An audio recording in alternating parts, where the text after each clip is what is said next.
राजाओं का दूसरा ग्रंथ अध्याय 25 पद संख्या 1 से 12 तक।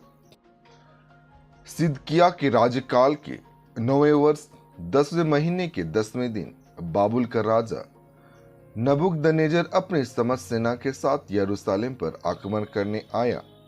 उसने नगर के सामने शिविर डाला और उसे चारों ओर से घेर लिया। यह घेराबंदी सिदकिय्याह के राज्यकाल के 10वें वर्ष तक बनी रही।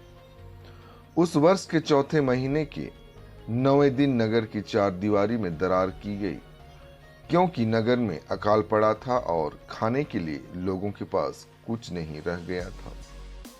यद्यपि खलदई नगर के चारों ओर पड़े हुए थे, फिर भी सब सैनिक राजकीय उद्यान के पास की दो दीवारों के बीच वाले फाटक से रात को नगर से बाहर निकले और अराबा की ओर भाग गए। खलदइयों की सेना ने राजा का पीछा किया और उसे यरीको के मैदान में घेर लिया। उस समय तक उसकी सारी सेना तितर बितर हो गई थी। खलदइयों ने राजा को पकड़कर रिबला में बाबुल के राजा के सामने उपस्थित किया। वहां नबूकदनेस्सर ने सिदकिय्याह को दंडाज्ञा दी और उसके पुत्रों को अपने सामने मरवा डाला। इसके बाद उसने सिदकिय्याह की आंखें निकाली और उसे कांसे की बेड़ियों में बांधकर बाबुल भेज दिया। बाबुल के राजा नबूकदनेस्सर के राज्यकाल के 19वें वर्ष 5वें महीने के 7वें दिन बाबुल के राजा के सेनापति और उसके अंगरक्षकों के नायक नबूजरअदान ने यरूशलेम में प्रवेश किया। उसने प्रभु का मंदिर, राजा का महल और यरूशलेम के सब घर जला दिए। उसने यरूशलेम के सब बड़े भवन भस्म कर दिए।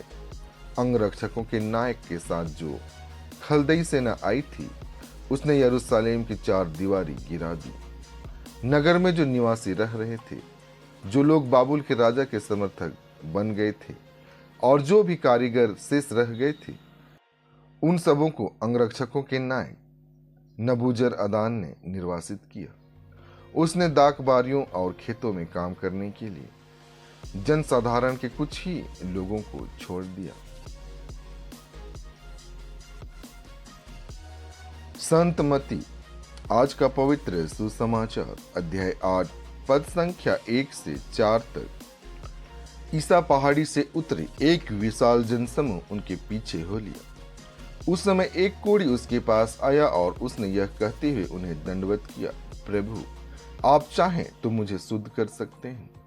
ईसा ने हाथ बढ़ाकर यह कहते हुए उसका स्पर्श किया, मैं यही चाहता हूं, शुद्ध हो जाओ। उसी क्षण उसका कोढ़ दूर हो गया। ईसा ने उससे कहा, सावधान, किसी से कुछ मत कहो, जाकर अपने को याजक को दिखाओ और मूसा द्वारा निर्धारित भेंट चढ़ाओ, जिससे तुम्हारा स्वास्थ्य लाभ प्रमाणित हो जाए। आमीन।